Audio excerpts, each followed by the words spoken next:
네, 바로 시작하도록 하겠습니다. 2022 대입 예비고1 대입 전형의 이해라는 제목으로 함께 여기 학부모님들, 학생들 함께하게 된 EBS 대표 강사 이범석이라고 합니다. 네, 제가 여기 광양에 오면서 굉장히 기대를 많이 하고 왔습니다. 사실 지난주 정확히 이 시간에는 남해에서 입시 설명회가 있었어요. 그래서 남해를 가는 길에 제가 비행기를 타고 왔는데 비행기가 사천공항에 이제 이렇게 내리기 전에 이 광양 쪽으로 이렇게 해서 한 바퀴 돌더라고요. 제가 밤 비행기여서 이렇게 창밖을 내다보는데 굉장히 환한 불빛을 내는 도시가 창밖에 오른편에 보이더라고요. 그래서 이게 어딜까? 하면서 지도를 찾아봤더니 광양이더라고요. 제가 광양을 방문하는 것은 사실 오늘이 처음입니다. 그런데 지난주부터 이제 다음 주에 제가 방문이 예정되어 있었기 때문에 굉장히 기대를 하면서 왔어요. 그래서 오늘 너무너무 반갑고, 오늘 제가 지금 고등학교 입학과 관련해 가지고 굉장히 고민을 많이 하고 계실 텐데 그런 부분에 대한 궁금증을 조금이나마 풀어드리고 갈 수 있도록 최선을 다해서 노력을 하도록 하겠습니다. 특히 아까 교육감님 혹시 동영상 기억나시나요? 시작할 때? 그리고 또 과장님께서 교육청 과장님께서 말씀해 주셨고 또 교감님께서 말씀해 주셨는데 잘 들으셨나요? 처음에? 제가 사실은 모든 지역을 많이 전체를 골고루 다 다니는 것은 아니지만 지금 월요일부터 금요일까지 지금 일주일째 사실 잡혀가지고 전남 지역에서 계속해서 지금 이 강의를 돌고 있습니다. 오늘 마지막 날인데요. 하이라이트죠. 근데 다른 지역에 비해서 확실히 전남교육청이 한 발 빨리 앞서가시는 그런 느낌을 많이 받았습니다. 왜냐하면 아까 앞에 말씀하신 그런 혁신, 일반고 혁신 내용 이런 계획들도 교육청 차원에서 이렇게 정말 심도 있게 그리고 정말 방향을 정확히 잡아서 노력하시는 그런 교육청은 제가 많이 못 본 것 같습니다. 그래서 노력하시는 그런 모습들을 보면서 제가 사실은 조금 감동도 받았고요. 그래서 오늘 그런 부분에 대한 좀 더 자세한 설명으로 제가 드리고 갈 수 있도록 노력을 하도록 하겠습니다. 제 사진인데요. 어떻게 실물하고 좀 보이시나요? 실물 가까이? 네, 좀 멀어서 훨씬 좋습니다. 이게 요즘에 그 과학기술의 발달로 인해서 아마 어머님들 여기 아버님들도 계신데요. 한 장씩 다 갖고 계시죠. 실물보다 다 좋은 사진들을 한 장씩은 갖고 계세요. 저도 그렇습니다. 지금 보시면 알겠지만 서울교육청에서 저는 주로 활동을 했고요. 대교협에서도 활동을 했습니다. 올해부터는 EBS에서 같이 활동을 하고 있습니다. 제가 오늘 가지고 온 목차입니다. 첫 번째 제목부터 좀 저게 뭘까 싶으시죠? 오늘은 제가 그냥 입시제도를 설명드리는 것보다는 좀 더 큰 그림을 설명드리면서 학생들의 미래에 대해서 같이 아까 사실 앞에 교육청 장학사님, 교육감님들 말씀하신 것과 같은 맥락입니다. 이것이 사실 중요하거든요. 그래서 이 말씀부터 좀 시작을 하려고 합니다. 우리 아이들의 시대를 좀 고민을 같이 해보시죠. 이게 뭔가요? 여기 학부모님들께서 사실 저랑 비슷한 연배가 있으신 분들도 계신데요. 저희들이 이제 지금 사는 이 세상은 지식정보화 사회가 이제는 당연하게 받아들여지는 그런 시대죠. 그런데 우리 아이들이 30대가 되고 40대가 돼서 우리나라에 정말 허리 역할을 하게 될 그 나이가 되면 시대가 많이 달라져 있을 거라는 생각을 하게 되죠. 그리고 4차 산업혁명이라는 용어 들어보셨을 겁니다. 이미 진행되고 있어요. 그렇기 때문에 우리 아이들이 살아갈 시대는 분명히 지금과는 다르다는 것을 생각을 하셔야 돼요. 당장에는 대학을 가는 것이 중요한 눈앞의 목표일 수 있지만 사실 우리 아이들은 당장에 대학을 가는 그 시점보다 훨씬 더 많은 인생의 시간들이 많이 남아있다는 것을 기억을 하셔야 된다는 거죠. 2016년에 세계 경제 포럼, 다보스 포럼이라고 하는데요. 이 경제 포럼이 열렸을 때 여기 모인 사람들이 걱정을 했어요. 2016년입니다. 지금부터 한 만으로 3년 전이고요. 이때 걱정한 것이 뭐냐면 앞으로 5년 후까지, 저 때부터 5년 후니까 이제 거의 다가온 2020년까지입니다. 일자리가 전 세계에서 200만 개 정도는 늘어나겠지만 약 700만 개 정도는 사라질 것이다 라고 예측을 했죠. 그리고 이것이 지금 진행되고 있는 중에 있습니다. 그렇기 때문에 미래 사회에서는 학생들이 직업을 한번 얻게 되면 그 직업이 어느 순간 사라지게 될 수 있다는 걸 뜻해요. 직업을 하나 얻기 위해서 대학을 가는 거로 생각하는 학생들도 많고 학부모님들도 많지만 그게 다가 아닐 수 있다는 거죠. 그러면 직업을 새로 얻기 위해서 대학을 다시 가야 될까요? 그럴 수는 없잖아요. 그래서 당장 지식을 암기해서 대학을 가는 것이 중요한 것이 아니라 우리 학생들이 살아갈 20년, 30년 후 이런 세상이 오게 되면 이것이 가속화되겠죠. 이런 세상이 오게 되면 우리 학생들이 어떻게 저 세상에 보다 쉽게 적응하고 살아갈 수 있을 것인가를 고민을 하셔야 된다는 겁니다. 그 고민을 학부모님들에게만 던져놓은 게 아니에요. 이미 우리 교육부, 교육청 이런 거, 이 교육을 이끌어가는 분들이 이런 것을 대비해서 학생들의 미래를 대비한 교육 과정을 미리 만들고 있었다는 겁니다. 그래서 지금 이 시기는 이러한 학생들의 미래의 세대가 다가오는 세계사적인 대전환기를 맞이하는 그런 시대라고 볼 수가 있겠죠. 이런 시대를 맞이해서 대비한 것이 바로 2015 개정교육과정입니다. 그래서 2015 개정교육과정이 사실은 지금 고등학교 1학년 학생들부터 올해 처음 적용이 되기 시작을 했는데요. 이것이 사실 입시제도는 그대로 변하지 않으면서 고등학교 1학년 학생들에게는 실제로 적용된다고 보기는 어렵게 됐습니다. 그런데 중3 학생들, 지금 여기 모인 학생들이죠. 중3 학생들이 고등학교에 입학하는 내년부터는 이제 2015 개정교육과정이 실질적으로 적용이 된다라고 생각을 하시면 되는 거예요. 그래서 이 교육과정을 이해하고 고등학교에 입학하시는 것이 무엇보다 중요하다고 볼 수 있겠습니다.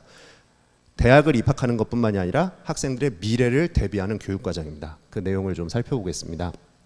2015 개정교육과정이 나오게 된 것은 바로 미래 창입 융합 인재, 그렇죠?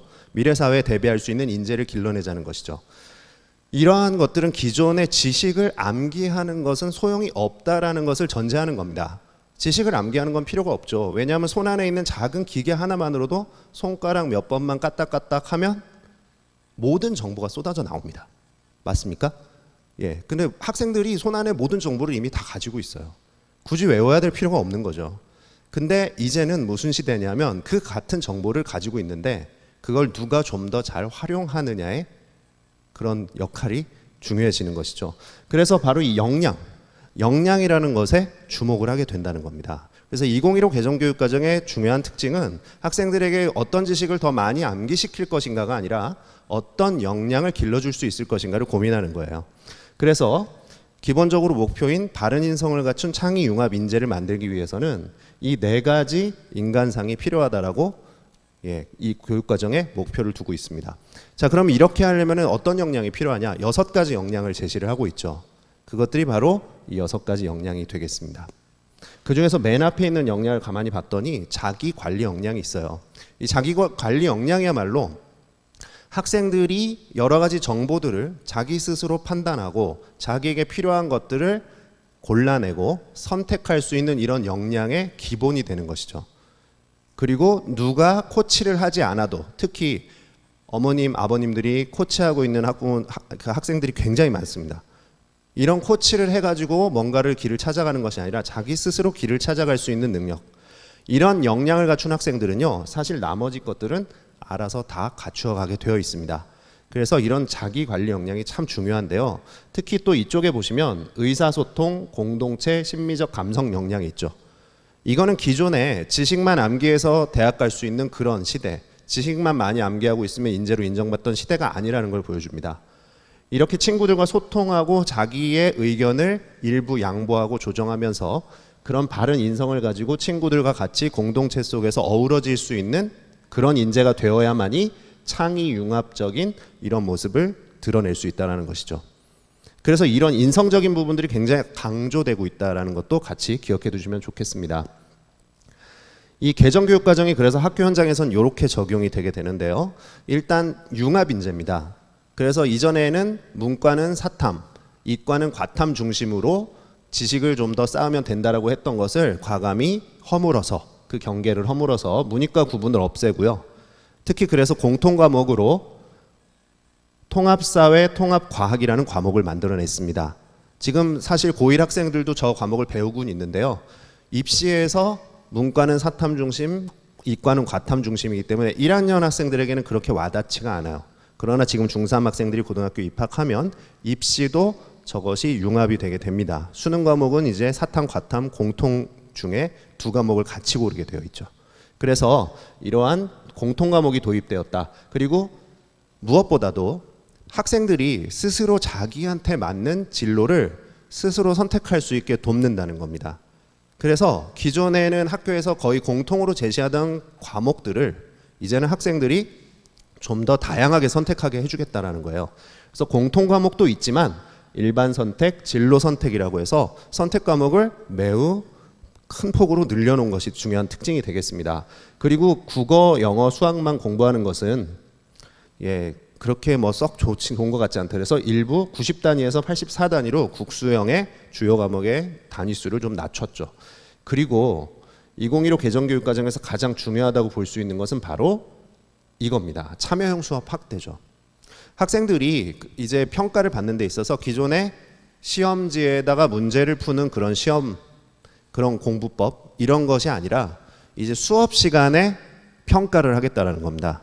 수행 평가를 집에다가 숙제로 내주는 것보다도 수업 시간 내에 활동하는 것을 평가로 하겠다. 이게 과정 중심 평가예요.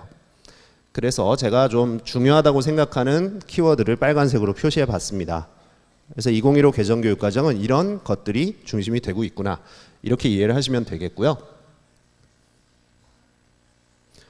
이제는 고등학교에 개설된 과목들을 좀 구분해 보도록 하겠습니다. 고등학교에 일단 입학을 하게 되면 바로 이 공통 과목을 먼저 이수하게 됩니다.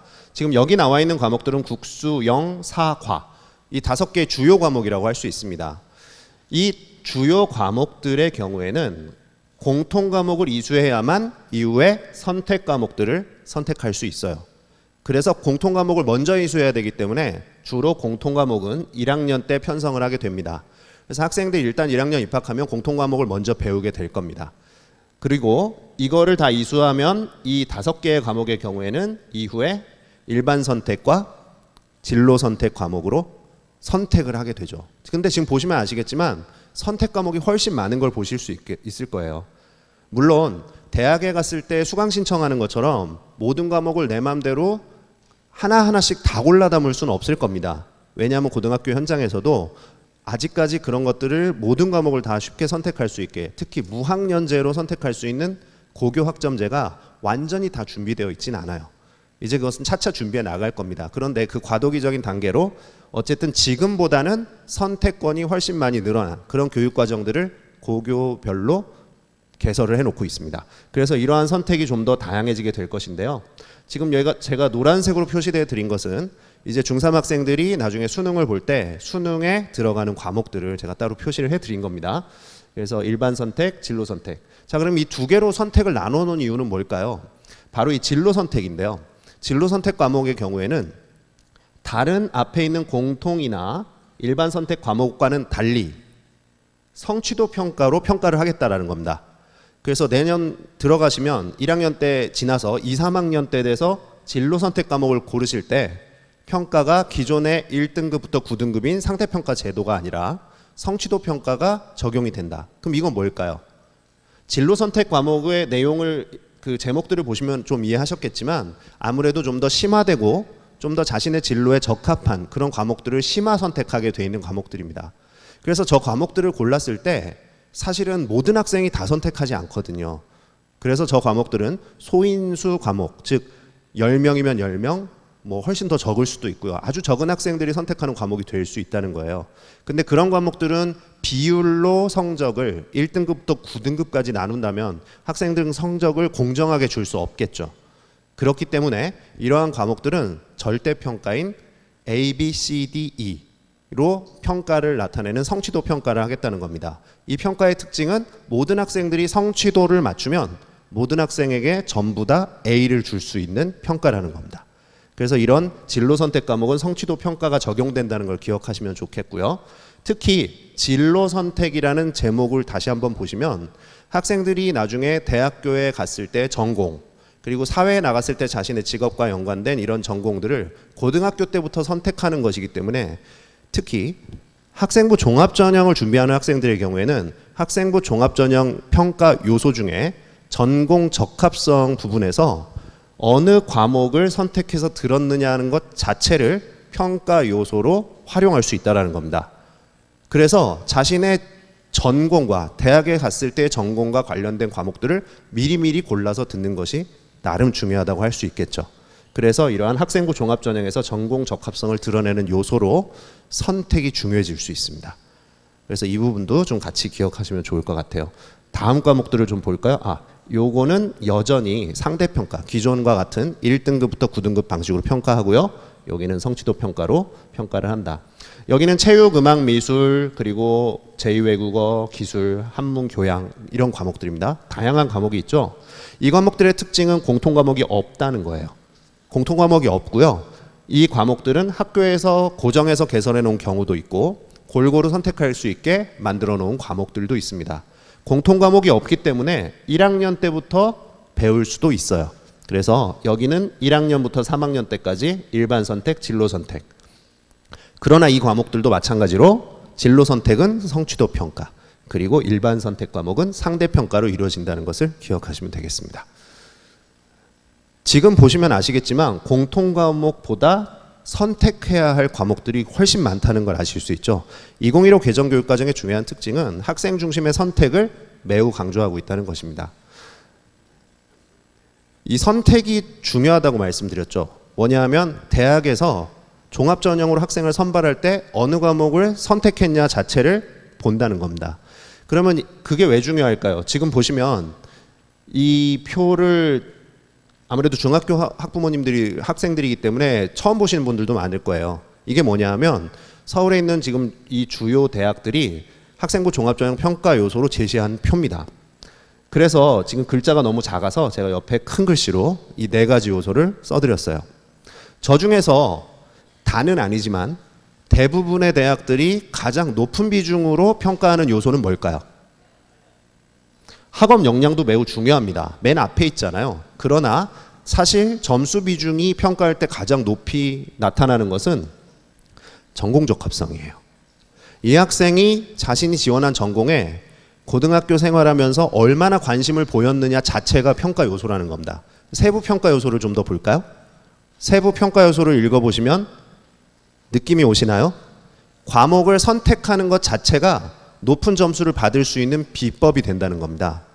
그래서 고등학교에 이제 진학을 하시게 되면 이제 지금 고등학교들도 고민을 많이 하고 있어요. 어떻게 하면 학생들에게 좀 더 원하는 과목을 수강할 수 있게 선택을 좀 더 많이 할 수 있게 해줄 수 있을까. 그래서 올해 지금 고등학교 교육과정, 내년 교육과정을 짜시는 분들이 굉장히 고민들을 많이 하고 계십니다.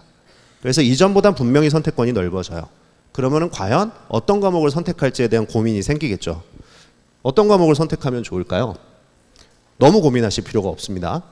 학생들이 선택 과목 고민할까 봐 이미 교육부에서 지금 고등학교 1학년 학생들도 2015 개정 교육과정이잖아요. 이미 만들어서 나와 있어요. 뭐냐 하면 선택 과목 가이드북입니다. 교육부에서도 내놨고요. 교육청에서도 만들어서 시도교육청별로 다 만들어져 있습니다. 그래서 교육부 거를 소개를 해드리면 예를 들었죠. 의학 계열에 진학하려는 학생의 경우에 대학 학과를 소개를 해줍니다. 의학 계열은 의예과, 수의예과, 한의예과가 있는데 이러한 것들을 배우는 학과다라고 소개를 해주고요. 그리고 여기 지원하는 학생들 그럼 어떻게 하면 좋을까요? 그 학과에서 대학 가면 배우게 될 실제 커리큘럼을 제시를 해줍니다. 그래서 너희들은 대학 가서 이거를 배우게 될 거야 라를 미리 제시해 주죠. 그리고 고등학교에서는 이런 과목을 고르면 고등학교에서 이런 과목을 미리 듣고 오면 도움이 될 거야. 그리고 저런 과목들을 들었는지 안 들었는지 대학 종합전형에서 평가할 때 들여다 볼 거라는 그런 이야기입니다. 그래서 그런 가이드북이 나와 있기 때문에 이거 지금 교육부 홈페이지에 가시면요 다 다운받아서 보실 수 있어요. 그래서 너무 걱정하지 마시고 가서 자기 진로만 확실한 학생이라면 그 계열에 맞춰서 어떻게 수강 선택을 하면 좋을지만 저런 것들을 보시면서 같이 학부모님과 학생들이 토의하면서 결정을 하시면 되는 겁니다. 그렇다면 저것이 중요한 평가 요소라면 자기 진로가 분명한 학생들과 또는 진로가 분명하지 않은 학생 중에 어떤 학생들이 좀 더 유리할 수 있을까요? 진로가 분명한 학생들이 분명 더 유리해지겠죠. 근데 진로 지금 벌써 명확하게 가지고 있는 학생들이 있나요? 사실 많이 없죠. 그래서 이미 교육부에서는 학생들이 중학교 때 자기네 자신 진로를 한번 고민해보고 체험해보라고 시간을 많이 줬습니다. 그 프로그램이 있었죠. 뭐죠? 자유학기제예요. 근데 이 자유학기제에 대해서 명확하게 이해를 못하신 분들이 꽤 있으셨던 것 같아요. 그래서 자유학기제 실시하니까 막 불만들이 많으셨잖아요. 그렇죠? 왜 학교에서 시험 안 보는 거야? 막 그러면서 어떻게 해야 돼? 학원을 보내야 돼? 어떻게 해야 돼? 그런 생각들도 많이 하셨고, 학생들은 학교에서 시험 안 본다 그러고 막 신나게 그냥 노느라 바빴죠. 그러나 너무 걱정하실 필요 없어요. 그랬음에도 불구하고 많은 진로에 대해서 이미 이전보다는 훨씬 많이 체험을 했습니다. 이 학생들이. 그렇기 때문에 지금 고민하셔도 늦지 않아요. 그래서 지금부터 이제 겨울방학 그리고 내년 고등학교 입학할 때까지 진로에 대해서 좀 고민을 하시면서 나름대로의 어떤 방향의 진로를 가지면 좋겠다, 이런 고민을 조금 더 하신다면 분명히 가서 선택 과목을 고르는데도 좀 더 수월해지실 수 있으리라 생각을 합니다. 제가 다시 한번 복습시켜드리는 의미에서 2015 개정교육과정에서 중요하다고 여겨지는 키워드를 나열해 봤습니다. 이 키워드들을 이루어내기 위해서는 사실 진학하는 그 고등학교에서 이러한 교육과정이 정말 다양하게 개설되어 있어야 돼요. 과목들이. 그렇죠? 그런데 이럴 수 있잖아요. 고등학교를 갔는데 내가 원하는 그 과목이 그 학교에 개설이 안 됐을 수 있습니다. 그럼 어떡하죠? 어떻게 하면 좋을까요? 그래서 교육부와 교육청에서는 이것을 지원을 하겠다는 겁니다. 어떻게? 주변에 있는 학교가 있어요. 그래서 주변에 있는 학교 중에 특정한 많이 학생들이 듣지 않는 과목들을 개설한 과목을 가진 학교, 또는 여러 학교가 연합해서 공통으로 그 과목을 개설하는 이러한 방식으로 해서 옆에 학교 가서 들을 수 있게 이런 교육과정을 열겠다는 겁니다. 서울에서는 거점형 연합형이라고 표현을 하지만 지역마다 명칭이 조금씩 달라요. 그래서 이러한 옆에 학교에 가서도 자기가 원하는 과목이 정말 있다면 수강할 수 있게 하겠다. 그런데 학교가 주변에 많지 않은 경우 어떻게 할까요? 온라인으로 듣게 해주겠다는 겁니다. 그래서 이런 온라인 학습도 이미 만들어져 있고 앞으로 점점 확충되고 많이 확장되어 나갈 그런 계획입니다. 그리고 심지어 이런 온라인 학습의 경우에는 실시간으로 선생님과 대화하면서 수업을 할 수 있게까지 제공을 하는 걸로 준비를 하고 있어요. 그래서 너무 걱정하실 필요 없죠. 그래서 학생들의 진로가 조금 더 명확한 것이 중요하겠다. 그러면 학생의 교과 선택이 다양화해지겠죠. 자, 근데 이렇게 되면은 약간의 문제가 생길 수 있습니다. 왜냐하면 학생들의 선택이 다양하기 때문에 학생들이 모두 한꺼번에 옛날에 다 한 과목을 그냥 마련해 놓고 한꺼번에 듣게 하던 것과는 달리 여러 개의 과목을 조금씩 아주 소인수 과목들을 개설해야 되는 이런 문제들이 생기죠. 그래서 새롭게 대입제도를 개편할 때는 이러한 제도들이 뒷받침될 수 있도록 이러한 시스템을 좀 보완했었으면 좋았겠죠. 지금 제가 말씀드리려는 바로 이 고교 학점제, 내신 성취평가, 그리고 수능 절대평가, 이것들이 이번 2022 대입제도 개편에서 좀 같이 발표됐으면 하는 기대가 있었습니다. 2015 개정교육과정을 뒷받침하기 위해서. 왜냐하면 지금 중3 학생들부터 바로 적용되면 너무 좋잖아요. 그래서 그런데 이것들이 아직 충분히 발표되지 못했죠. 고교 학점제가 왜 필요하냐면 학생들의 선택권을 이렇게 다양화시켜주기 위해서는 정말 대학교처럼 마음껏 자유롭게 수강 신청을 할 수 있는 무학년제 이런 수업이 필요하다는 겁니다. 그래서 이러한 학생들의 선택권을 존중해주고 자기에게 정말 필요한 것만, 그리고 흥미를 가지고 도전할 수 있게 해주자는 거죠. 근데 이렇게 되면은 어떤 문제가 발생한다 그랬죠? 소인수 과목이 발생을 하죠. 그리고 어떤 학생은 1학년 1학기 때 듣고 학년제가 이렇게 경계가 사라지기 때문에 1학년 1학기에 듣는 학생, 2학년 때 듣는 학생, 심지어는 3학년 때 듣는 학생들이 생겨요. 같은 수업을. 그러면 1학년 때 신청한 학생이 있었는데 이 학생이 신청한 1학년 때 그 학교에 성적 높은 학생들이 한꺼번에 다 신청하면 성적을 어떻게 내요? 공정하게 성적을 낼 수 있을까요? 공부 잘하는 학생이 한꺼번에 신청하는 학기에 신청한 학생은 손해를 볼 수 있잖아요. 그래서 등급을 석차순으로 매기는 것이 아니라 성취도에 일정하게 이른 학생들에게는 모두 같은 점수를 주는 성취도 평가제가 같이 이어져야 된다는 겁니다. 그래서 고교 학점제의 필수적인 요건이 내신 성취평가고요. 그리고 수능도 마찬가지입니다. 수능도 선택 과목이 다양해지면 역시 과목별 난이도, 그리고 학생들의 선택에 따른 이런 편차로 인해서 공정한 측정이 어려워질 수밖에 없어요. 그러면 일정한 점수 이상이 되면 같은 성취도 등급을 주는 수능 절대평가도 사실은 필요하게 되는 것이죠. 학생들이 자신에게 흥미를 가진 것들의 선택권을 주려 하다 보니 이러한 것들이 필요하다는 것입니다. 그런데 이번에 마련되지 못했습니다. 그래서 2015 개정교육과정은 내년부터 당장 진행이 되지만 이러한 것들은 지금부터 차차 준비해 나가겠다는 겁니다. 그것이 이번에 2022 대입정책 개편에서 같이 함께 로드맵으로 제시가 됐어요. 그럼 2022 대입제도 개편 방안 같이 들어가서 알아보도록 하겠습니다. 지금 중3 학생들은 고등학교 가면 그대로 다 적용받는 내용이기 때문에 같이 좀 잘 살펴보도록 하시죠. 2022 대입제도 개편 방안은 4개 분야 10개 과제로 발표가 됐는데요. 하나하나 들어가 보도록 할까요? 대입 전형 구조를 좀 바꿨습니다. 일단 전형 구조에서 정시 전형이 너무 적다라고 많이 나왔어요. 여론이. 그래서 이 정시 전형을 좀 늘리면 좋겠다라는 방안이 반영이 돼서 30% 이상을 권고를 합니다. 그런데 실제로 이제 30% 이상이 권고되면 얼마나 증가하는지를 계산을 해볼 필요가 있겠죠. 그래서 좀 살펴봤습니다. 교과 전형이 30% 이상 실시하고 있는 대학은 안 늘려도 된대요. 정시를 예외를 시켜줬습니다. 그러면 나머지 대학들은 어떻게 얼마나 늘릴까? 지원 사업을 연계시켜가지고 이걸 늘리게 하겠답니다. 그러면 지원 사업에 참여하지 않는 대학은 역시 늘리지 않을 수도 있겠네요. 대학교들은요, 수시에 학생들을 많이 뽑기를 원해요. 왜냐하면 정시까지 학생들의 숫자를 많이 가져가면 정시의 학생들을 다 채우지 못해서 충원을 못할 가능성이 있습니다. 그래서 수시에 많이 뽑기를 원하죠. 그래서 정시로 많이 가져가고 싶은 대학은 사실은 별로 없어요. 그렇기 때문에 대학들은 원치 않는데 재정 지원으로 권유를 하겠다는 겁니다. 그런데 문제는 그럼 재정 지원을 받지 않는 대학은 필요가 없잖아요. 그럼 재정 지원 사업에 참여하는 대학 몇 개죠? 35개 대학이에요. 그럼 그런 대학들 중에서 사실은 교과 전형 30% 이상을 제외를 하고, 그리고 정말 학부모님들과 학생들이 가고 싶은 수도권에 있는 주요 대학만 추리고 나면 약 17개 대학 정도가 남습니다. 그 대학들이 30%로 늘리면은 인원이 얼마나 늘어날지 제가 한번 찾아봤어요. 여기 경기대부터 시작해서 연세대까지 수도권에 있는 주요 대학들의 수능 전형 비율이 30%, 그러니까 수능 지금 정시 전형이죠. 비율이 30% 안 되는 학교들입니다. 수도권에서. 근데 이 학교들이 이제 30%를 앞으로 올릴 거 아닙니까? 재정 지원을 받으려면 올려야죠.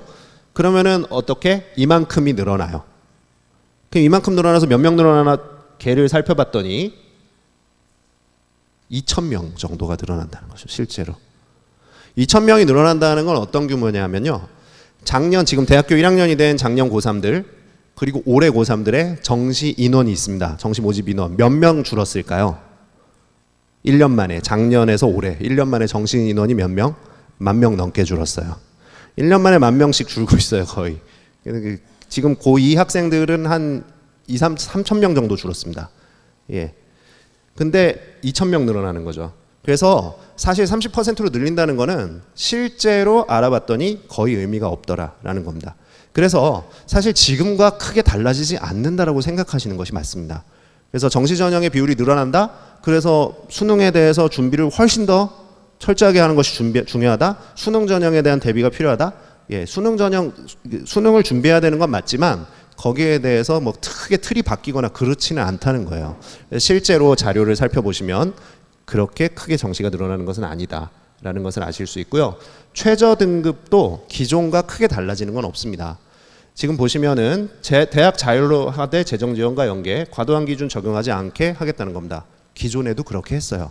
그래서 지금과 최저 등급을 적용하는 기준은 크게 달라지지 않을 거다. 다만 수능에서 이제 선택 과목이 좀 다양해졌습니다. 중3 학생들부터 적용되는 수능이. 그래서 기하나 과투 과목을 최저에다가 딱 지정하는 학교가 혹시 나올지, 또는 사탐, 과탐 중에 자유롭게 선택하게 해놨지만 특정하게 사탐만 또는 과탐만 또는 사탐 하나 과탐 하나 이렇게 지정하는 대학이 나올지는 조금 더 지켜봐야 됩니다. 그래서 아직까지 너무 걱정하실 필요는 없고요. 예, 최저 등급도 크게 달라지진 않겠구나. 그런 것들을 좀 기억하시면 좋겠습니다. 그리고 수능 체제를 좀 바꿨어요. 왜냐하면은 예, 학생들의 배우는 과목들이 달라졌기 때문에 공통사회, 공통과학 같은 과목들 반영해야 되잖아요. 그런데 수능 체제 개편을 바꿨는데 공통사회, 공통과학은 없고 이렇게 지금 바뀌게 되었죠. 국어, 수학, 탐구. 영어는 뭐 거의 그대로기 때문에 국어, 수학, 탐구만 좀 보겠습니다. 국어는 독서, 문학 두 과목은 공통이고요. 화법과 작문, 언어와 매체 두 개 중에 하나는 선택입니다. 수학 1, 2는 공통이고 확률과 통계, 미적분, 기하의 세 개 중에 하나를 선택하는 거죠. 국어에서도 선택이 있고 수학에서도 선택이 있어요.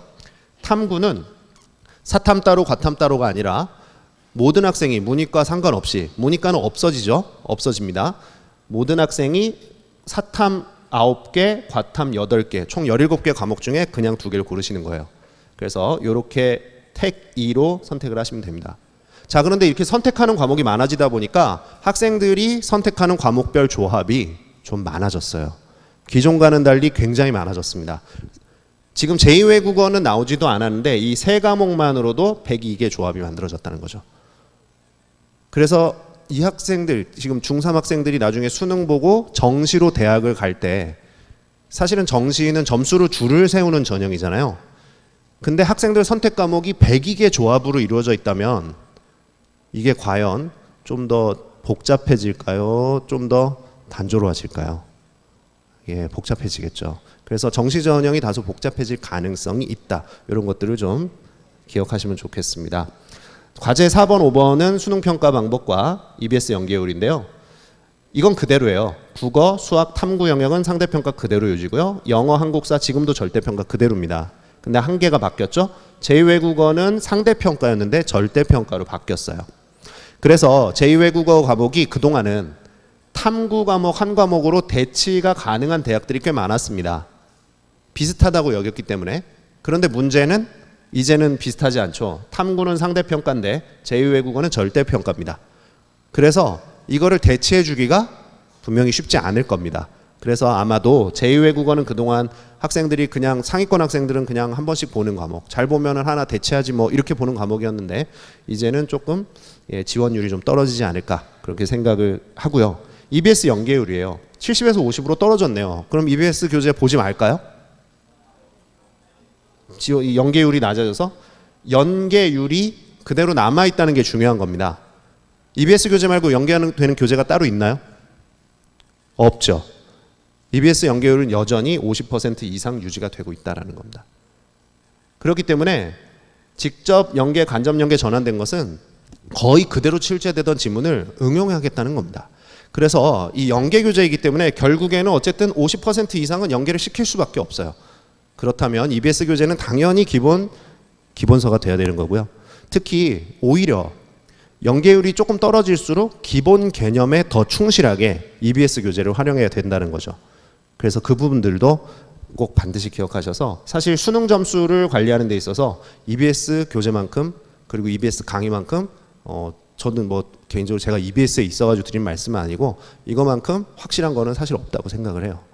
그래서 정말 좋은 강의 꼭 챙기셨으면 좋겠습니다. 그래서 수능 과목이 이제 이렇게 바뀌는 거예요. 기존에 지금 고등학교 1학년 학생들은 이렇게 적용을 받지만 지금 중3 학생들은 이렇게 적용을 받습니다. 선택 과목들이 국어, 수학에 들어와 있고요. 사회탐구, 과학탐구는 공통 17개 과목 중에 2개를 택하는 과목으로 바뀌었습니다. 여기 파란색으로 제가 표시해드린 거는 절대평가라는 거죠. 그래서 제2외국어가 절대평가로 바뀌었다. 그렇게 어렵지 않죠. 예, 이렇게 이해하시면 되겠고요. 학생부 종합전형에 그동안 학부모님들께서 야 이거 공정하지 않은 것 같다 이런 의견들을 많이 주셨던 것 같아요. 그래서 종합전형을 좀 더 어떻게 하면 공정하게 할 수 있을지 고민을 했습니다. 그래서 학교에서 기록하는 학생부가 너무 선생님들 마음대로 기록하는 것 같다. 그래서 이 텍스트로 기록하는 비교과 부분을 대폭 줄이는 것이 중요한 내용입니다. 인적학습장상 통합이고요. 수상 경력의 개수가 이거를 좀 유의하셔야 되는데 그동안에는 수상 경력을 많으면 300개씩 기록하는 학생들이 있었어요. 정말 많은 경우입니다. 말도 안 되게 많죠. 그런데 이제는 한 학기당 1개만 기록하게 하겠다는 겁니다. 수상을 1개만 주겠다는 게 아니라 수상을 많이 받을 수 있어요. 그러나 그 중에서 어떤 것을 선택해서 기록하면 좋을지 이제 고민을 해야 된다는 걸 뜻하죠. 그것의 세부적인 방안은 지금 계속해서 논의가 되고 있는 중입니다. 근데 지금 예고되어 있는 건 어쨌든 한 학기당 한 개를 골라서 기록할 수 있게 하겠다. 예. 그리고 자율동아리 학생들 그동안 많이 했습니다. 고등학교에서. 왜냐하면 자기가 전공과 관련된 어떤 열정을 보여주기 위해서 자율동아리를 뭐 한 5개, 뭐 한 더 많이 뭐 이렇게 하는 학생들도 있었어요. 사실 너무 많죠. 그런데 이제는 한 개밖에, 그것도 30자 이내로밖에 기록이 안 됩니다. 그럼 자율동아리 제목밖에 기록이 안 되겠네요. 그러면은 자율동아리 하지 말까요? 학생부의 기록이 뭐 거의 안 되는데 의미가 있을까요? 학생부에는 기록이 안 되지만 어디에는? 자기소개서에는 기록이 가능합니다. 그래서 자율동아리 한번 하더라도 하나를 하더라도 깊이 있게 이렇게 하는 노력이 앞으로는 필요하겠고요. 소논문 기재가 안 돼요, 앞으로. 그렇다면 소논문 아예 학교에서 대회 이런 거 다 없앨까요? 용어만 안 쓰면 되겠죠? 아마 그렇게 바뀌리라 생각을 합니다. 심화 탐구 보고서 대회 뭐 이렇게 바뀌지 않을까요? 네, 방과 후 학교 활동이 미기재됩니다. 그래서 방과 후 활동 시간에 했던 내용들, 특히 학교 프로그램 자체로, 방과 후 활동 프로그램 자체로 학교 프로그램을 돌리던 학교들이 고민이 많아요. 그래서 이러한 것들 좀 유의합니다. 여기 이렇게 보시면은 비교과로 적던 내용들을 모두 대폭 축소하신 걸 볼 수 있어요. 이제 자세히 항목별로 다시 한번 보시죠. 출결 상황, 무단 어감이 안 좋다 그래서 미인정으로 바꾼답니다. 수상 경력 6개만, 그래서 학기당 1개씩이죠. 그리고 자격증 인증은 자료를 아예 미제공하고요. 진로희망상은 항목을 삭제합니다. 그렇다고 진로희망을 못 적는 건 아니에요. 어디다가? 나중에 요 뒤에 진로활동 특기사항이라고 있습니다. 텍스트로 적는 거예요. 여기다가 적을 수 있습니다. 그러나 글자 수가 줄어들죠. 그래서 창의적 체험활동은 학교에서 하는 모든 활동을 적는 건데 1000자에서 500자, 자율동아리는 30자, 동아리 활동은 처음부터 적었어요. 500자. 그 다음에 봉사활동은 아예 특기사항 텍스트로 적는 거는 사라지고요. 시간 수는 남아 있습니다. 몇 시간 봉사했는지 남아 있지만 이 학생이 무슨 봉사를 어떻게 했다 글자로 쓰는 건 사라집니다. 중3 학생들부터 적용되는 거예요. 그리고 진로 활동도 700자로 줄어들고요. 교과학습 발달사항, 독서활동 이 두 가지는 줄어들지 않습니다. 이것을 기억을 하세요. 이것을 기억을 하시고 행동특성 및 종합의견 1000자에서 500자로 줄어들죠. 그래서 행동특성 종합의견, 창의적 체험활동 이 두 가지를 합치면 총 지금 4000자거든요. 그것이 2200자로 거의 절반 정도 줄어든다. 그럼 앞에 1번부터 6번까지 내용 거의 다 사라졌고요. 그리고 뒤에 창의적 체험활동과 행동특성 종합의견도 거의 반으로 줄었네요. 즉 학생부 비교과 활동이 거의 사라지거나 주는 이런 상황입니다. 그럼 나중에 학생부 종합전형으로 가는 학생들 평가를 받을 때 상대적으로 비교과의 비중이 줄어들고 변별력도 줄어드니까 상대적으로 어떤 게 더 중요해질까요? 어떤 부분이 더 중요해질까요? 학생부에서 내신 등급이 더 중요해질 수 있습니다. 이 부분을 기억을 하셔야 돼요. 지금 제가 제일 중요한 말씀 드리는 겁니다. 고등학교를 입학하는 데 있어서 가장 크게 고려하셔야 될 부분이 내신 등급이 될 수 있다는 겁니다. 그래서 정시전형 넣는다 그래가지고 뭐 수능만 잘 보면 되는가 보다 생각하셨던 분들은 오늘 정말 곰곰이 다시 생각을 해보셔야 될 필요가 있다는 겁니다. 비교과가 줄어드니까 상대적으로 내신이 더 중요해질 수 있다라는 점을 기억하세요. 특히 동아리 활동이나 이런 봉사활동을 학교에서 많이 하는 게 좋을까요? 아니면 수업 시간에 열심히 활동을 하는 게 중요할까요? 위에 건 다 줄어들죠? 그런데 이건 줄어들지 않았어요. 그리고 500자를 과목별로 다 적을 수 있습니다. 그래서 수업 시간에 하는 활동이 이제 비교과 활동에서는 가장 핵심적인 활동. 기존에도 중요했습니다. 이게 제일 중요했어요. 그런데 이거가 앞으로는 더 중요해집니다. 나머지가 다 줄어들었기 때문에. 그거를 좀 기억하셨으면 좋겠습니다. 네, 대학별 선발 투명성을 제고하기 위해서 자기소개서 글자 수를 줄였답니다. 항목도 하나 줄였네요. 이 정도가 적정하다고 저는 생각이 들어요. 그래서 학생들의 부담은 일부 자기소개서에는 좀 줄어들지 않았을까 생각을 해봅니다. 교사 추천선 폐지되고요. 대학의 평가 기준이 이렇게 자세하게 공개가 되고 그리고 공정하게 하기 위해서 회피제척, 외부위원 참여 이런 것들을 좀 더 공개적으로 하겠다는 겁니다. 그동안도 사실은 많이 하고 있었어요. 그런데 공개가 덜 돼 있었죠. 그래서 이제 이런 것들을 정확히 보여드리고 좀 더 공정하다는 것을 보여드리도록 하겠다는 거죠. 대학의 정보격차 해소. 그러니까 대학 입시 정보에 너무 이렇게 목말라 하시잖아요. 그래서 이런 것들을 좀 더 많이 다양하게 열어드리겠다는 겁니다. 이거 네 가지 사실은 기존에도 다 하던 것들입니다. 그런데 이제 기회가 좀 더 많이 늘어나리라고 생각을 합니다. 대학별 고사라는 게 있는데요. 면접, 적성고사, 논술이죠. 이런 것들도 학생들이 준비하는데 너무 버겁다. 어떻게 좀 해달라. 그리고 면접은 과연 공정하냐. 그래서 블라인드 면접을 도입하겠다는 겁니다. 학생의 출신 학교, 이름, 수험번호 이런 것들을 가리고 보겠다는 거예요. 그런데 이거는 이미 올해부터 많은 대학들이 도입을 해서 이미 실시를 하고 있습니다. 그리고 적성고사는 아예 폐지합니다. 논술고사는 폐지를 유도인데 줄이는 거예요. 자, 그러면 적성하고 논술 이 두 가지는 공통점이 있었어요. 뭐였을까요? 수시 전형은 크게 내신으로 대학을 가게 되는 학생부 전형이 있고요. 그 다음에 논술 전형, 그 다음에 적성고사 전형, 그리고 특기자 전형이라는 게 있습니다. 자, 내신이 좋은 학생들에게 유리한 학생부 전형. 그러나 내신을 망치면은 수시에서 어떤 전형을 주로 많이 생각을 했을까요, 학생들이?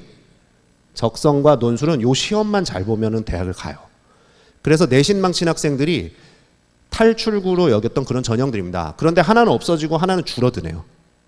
그렇죠? 그리고 대학들이 정시 전형을 좀 늘려야 됩니다. 어차피. 그런데 학생부 전형은 사실 별로 줄이고 싶어 하지 않아요. 그럼 어떤 전형을 오히려 더 줄여서 정시를 늘릴까요? 논술을 줄여서 정시를 늘릴 가능성이 있습니다.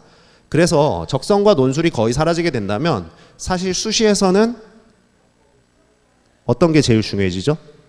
내신 등급이 거의 절대적인 전형 요소가 되게 됩니다. 역시 내신이 중요해지는군요. 그거를 기억을 하셔야 됩니다. 그렇기 때문에 내신에 대해서도 역시 한 번쯤 고민을 해보셔야 된다는 거. 고교교육 혁신 방향. 이제 2022 대입제도 개편은 다 설명을 드렸고요. 고교교육 혁신 방안을 제시를 했는데 그 중에서도 핵심적인 건 바로 고교 학점제를 이제 실시를 하겠다는 겁니다. 근데 갑자기 실시하기 여러 가지 어려움이 많으니까 단계별로 1단계, 2단계, 3단계를 제시했어요. 2단계, 3단계는 지금 현재 초등학교 학생들에게 적용될 예정이고요. 지금 여기 있는 중학교 학생들 1학년까지 똑같습니다. 1단계 과정에서 적용이 되는데요. 간단합니다. 2022 대입제도 개편 과정이 지금까지 설명드린 거 그대로 적용된다는 것과 진로 선택 과목에서 성취평가제가 적용된다는 것을 기억하시면 되는 겁니다. 어렵지 않죠? 그래서 이 부분에만 대비를 하시면 되는데 지금까지 드렸던 말씀 중에 내신 이렇게 말씀드렸던 거 기억나시죠? 이게 좀 중요해질 수 있기 때문에 기억하시고요. 나머지 내용은 초등학교 학생들 주변에 기억나시면 이렇게 찍어서 가서 한번 보여주시기 바래요. 지금 초등학교 3학년 학생 때 학점제와 새로 나오는 2022 개정교육과정이 이제 나중에 나올 겁니다. 이것이 아마 전면 적용이 되리라고 예상이 됩니다. 고교 체제 개편인데요. 사실 이 전남 지역에는 이 고교 체제 중에 뭐 자사고, 외고, 과학고 이런 학교들이 딱 한 개씩 있죠. 특히 여기에는 이제 자사고가 있는 지역이죠. 그 한 개 있는 자사고 바로 이 지역에 있잖아요. 그래서 관심들이 있으실 텐데 요 세 가지 종류의 학교는 앞으로 없애 나가겠다는 겁니다. 이게 그 이야기입니다. 그래서 역시 이것도 단계별로 3단계를 제시를 했어요. 그런데 지금 중학생들은 별로 신경 쓸 일이 없는 것이 2020년 하반기에 개편 방안 마련한대요. 그러면은 지금 중1 학생들이 고등학교 입학할 때까지는 개편 방안이 없는 겁니다. 그렇기 때문에 제시만 되어 있지 그렇구나 이해를 하시면 돼요. 당장 고등학교 가는 게 문제입니다. 여기 전남 지역에서는요. 일단 평준화 지역 옆에 순천 지역이 있죠. 여기서는 7차 배정까지 이렇게 이루어지게 되는데요. 자사고나 외고를 지망하는 학생의 경우 1차 배정에서 자사고 외고를 지원을 한 걸로 보고요. 2차, 3차, 4차, 5차 이렇게 이어가지고 지원을 받아줍니다. 그렇기 때문에 일반고를 처음부터 지원하실 수 있죠. 여기서도 평준화 지역으로 1차의 배정에 일반고를 선택하시든지 자사고를 선택하시든지요. 근데 대부분 1차 배정에서 80% 정도가 제가 채워진다고 들었어요. 그러니까 1차 배정에 자사고를 갔는데 혹시 떨어지게 되면 다른 지역에 비해서는 일반고 배정을 받을 수는 있지만 나름 좀 불이익이 있을 수도 있다라는 예상이 됩니다. 그래서 신중하게 선택을 하셔야 되리라고 생각이 됩니다. 그래서 어쨌든 일반고로 점점 전환되어 갈 것이다. 이런 부분들 기억을 하시면 되겠습니다. 자, 이제 마무리를 좀 드리려고 합니다. 정말 중요한 어떻게 고등학교를 선택하고 대학을 가면 좋을까. 제가 지금 보여드리는 비율은 전국적으로 전형별, 전형을 어떻게 뽑는지 대학, 전국에 있는 대학 지역별로 서울 지역과 인천 지역은요. 빨간색이 종합전형이에요. 학생부 종합전형, 그러니까 내신 등급 플러스 텍스트로 써있는 학생부 비교과. 이 부분들, 학교에서 하는 활동들 같이 봅니다. 이걸로 이제 선발하는 학교가 대다수인 것을 보실 수 있어요. 특히 서울 상위권 대학으로 가시면 학생부 종합전형의 비율이 훨씬 올라갑니다. 훨씬 더 높아져요. 그렇기 때문에 서울대학교 같은 경우는 80%를 학생부 종합전형으로 선발하고 있죠. 그래서 여기는 학생부 종합전형이지만 지금 보시죠. 정시는 역시 지금 여기 나타난 이게 정시거든요. 수도권에 있는 대학들은 이미 지금 고등학교 2학년 학생들에게 적용될 비율이에요. 이미 고등학교 2학년 학생들부터 30% 이상이 됩니다. 정시가. 그러니까 사실상 지금보다 더 많이 늘어나는 게 아니라는 거를 이걸 보면 아실 수 있죠. 그리고 전남 지역을 보시면요. 전국에서 교과 전형을 가장 많이 선발하는 지역입니다. 사실 교과 전형이 대학 가는데 가장 쉬운 방법이에요. 내신만 좋으면 되거든요. 그리고 최저 등급만 맞춰주면 됩니다. 특히 최저 등급이 조금씩 낮아지는 경향이 나타나고 있어요. 그러니까 내신만 좀 잘 관리를 하면 대학 가는데 그렇게 어렵지 않을 수도 있다.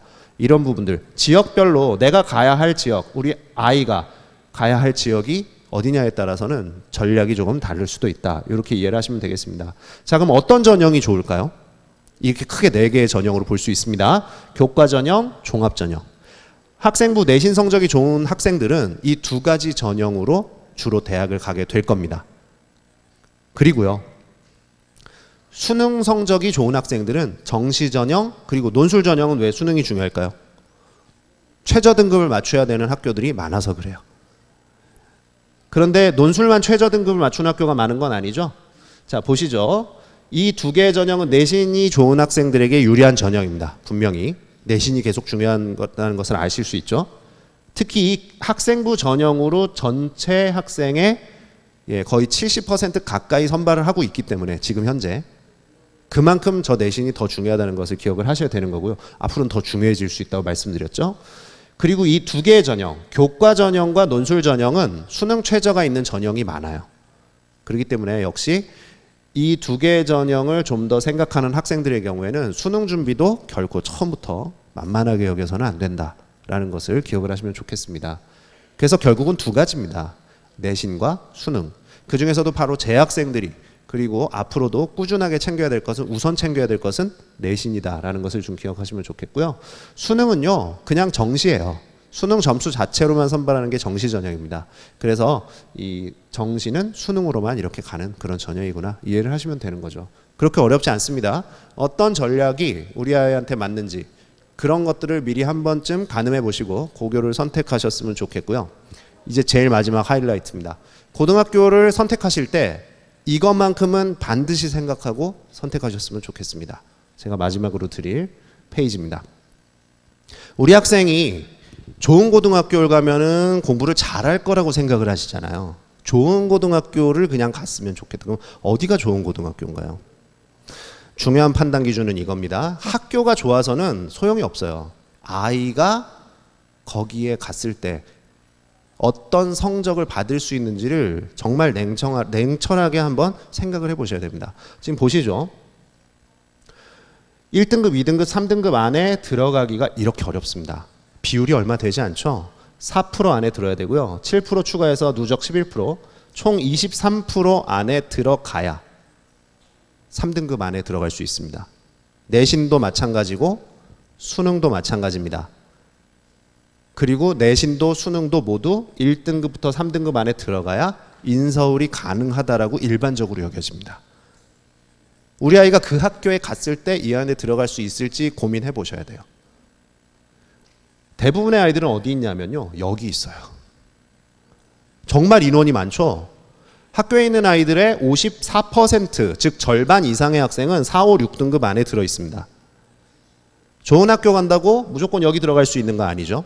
좋은 학교일수록 오히려 여기에 있을 가능성이 훨씬 커집니다. 그렇기 때문에 고민해 보셔야 돼요. 자, 요렇게 인원이 많다는 거. 그리고 또 있죠. 여기 또 있습니다. 여기도 들어가기 쉬운 곳이 아닙니다. 정말 얼마 안 돼요, 여기도. 그렇죠? 여기 들어가게 되면 좀 어려워지죠, 많이. 그래서 여기 있는 학생들은 여기로, 여기 있는 학생들이 여기로 올라가야겠지만 그 학교에 갔을 때 생각을 해보셔야 됩니다. 이 말씀을 드리면서 오늘 마무리를 하려고 합니다. 고교 선택을 있어서 오늘 밤 같이 한번 가서 같이 논의하시면서 오늘 불금 정말 행복하게 좀 가족끼리 함께 보내는 그런 시간이 되셨으면 좋겠습니다. 여기서 마무리하겠습니다. 감사합니다.